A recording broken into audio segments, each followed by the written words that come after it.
This thing is bloody massive. This is the giant Buddha at Leshan, and you can't even see it from top to bottom. It is that big. It is a whopper, 233 feet.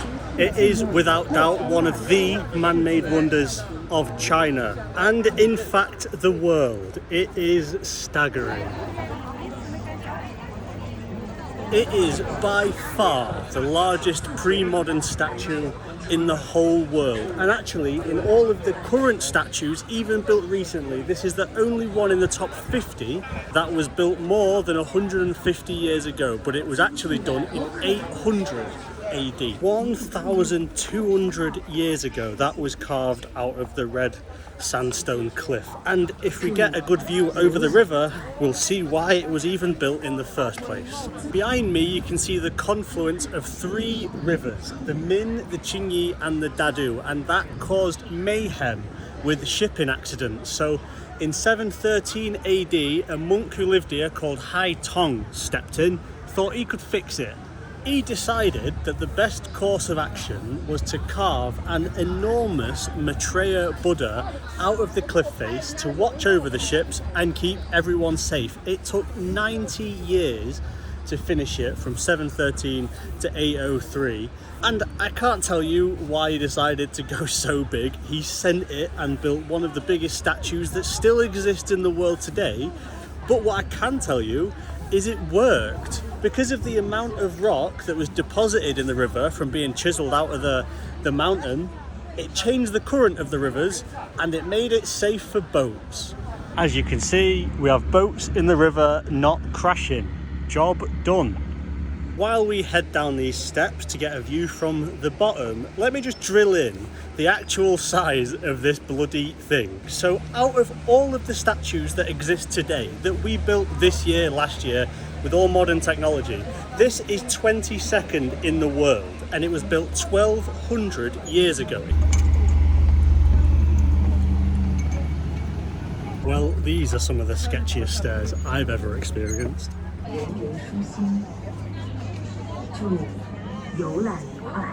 The size of this thing is absolutely daft. It is the entire height of the original cliff, and look how much they've had to chisel out to build it. For reference, I'm not even toe sized, and the dimensions of this thing in general are stupid. The fingers are 27 feet long. The shoulders are 92 feet wide. That's big enough to play five-a-side football on.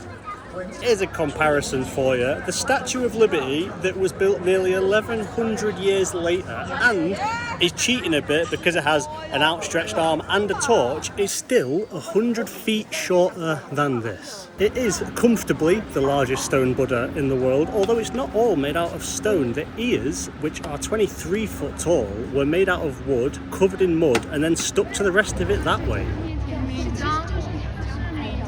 This view's alright as well, isn't it? His head is covered in 1,021 individual stone coils of hair, although some people say they're actually snails, that while he was sat meditating here in the hot sun, the snails came and covered him up to stop him getting sunburn. I think I'd take the sunburn over the 1,000 snails, but maybe that's just me.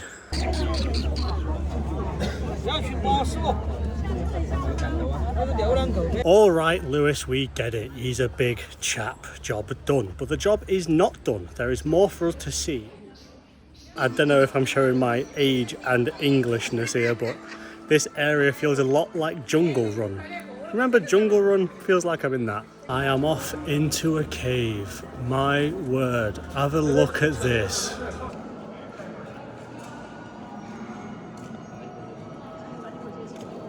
This is incredible. In front of me is a 170 foot tall cave Buddha. That really is something else.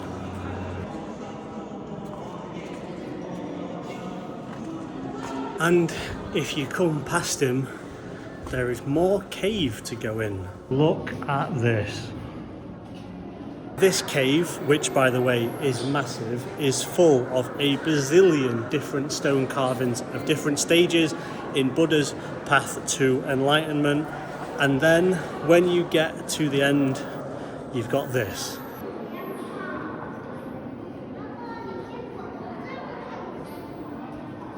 This is a 100-foot tall sitting Buddha, also carved out of the mountain inside a cave. This cave honestly goes on forever. Look at him, he's having the ear treatment. We saw plenty of this in Chengdu yesterday. Yep, this is mental. I know this doesn't date back as far as the 1200 years of the giant Buddha, but absolutely remarkable. This place is massive. It's known as the 10,000 Buddha cave, unsurprisingly, given how many carvings there are. It's mental. It's absolutely mental. I knew about the giant Buddha. I was well prepared for that, but I had no idea this was going to be as extensive and detailed as it is. Yeah, mental. Absolutely mental. And as we've come out, I think I've noticed another Buddha. Are these the feet of a really long sleeping Buddha? I think it is, but it's really hard to tell from where you come out. Could be.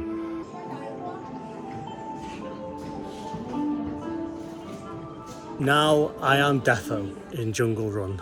Look at all this. There are loads and loads of different ways to go in all this.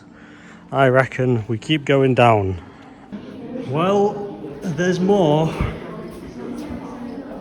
It's mad when you see it from the outside as well, to look at what it is you've burrowed through. Look, it just goes on forever, there's more.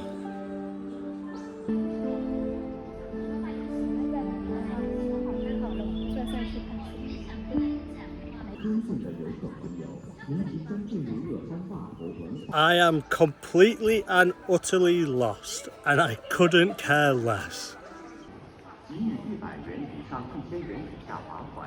Those things, they were the feet of a long Buddha. There's his head. I don't know what century I've time travelled to, but I'm having a good time.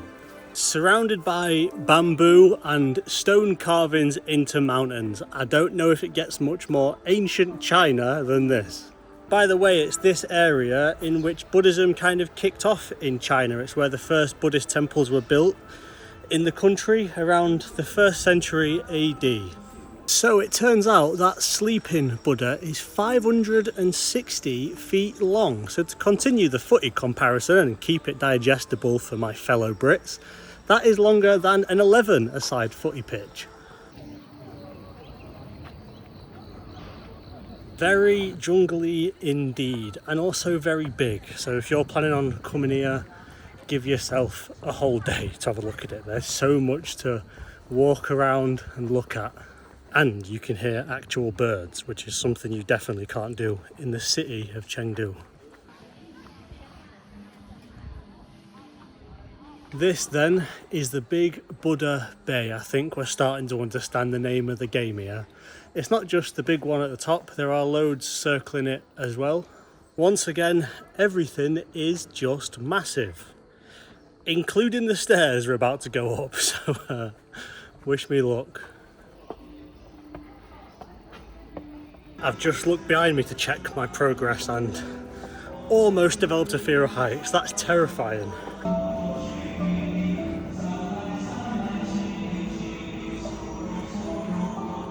Made it up here in one piece. Look at the view from here though, this is mint.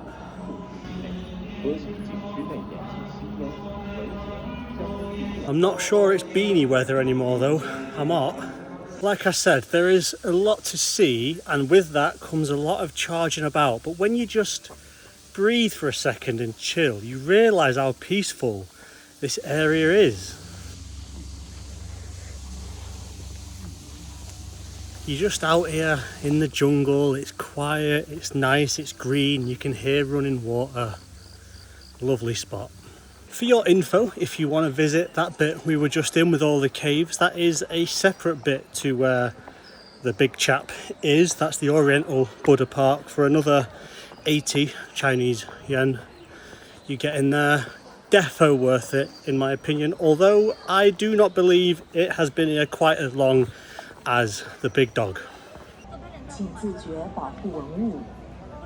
Being a Buddhist area, there are of course temples all over the shop. This being one of them, this is Ling Yun Temple. This was originally built in the 7th century, but it was destroyed at some point and then rebuilt a few hundred years ago in the Qing dynasty. As with the other temples we've visited on this trip, it is colourful, peaceful, intricate inside. But this one also has a couple of these giant golden statues as well. And that brings us back to our mate, where this all began.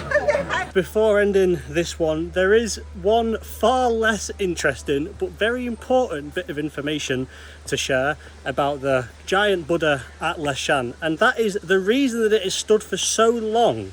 Why is it not eroded after all this time? There's a reason that other big stone structures don't make it this long. That one was geniusly built with irrigation in mind. There's loads of little channels hidden in the statue, behind its head, between his ears, on top of his head. There's loads of little sections where rainwater can run through to stop the erosion. And 1200 years later, well, it worked because it's still there. Very important piece of design. And thanks to that small but important detail, it is still here for us to marvel at 1200 years later. It's been a pleasure.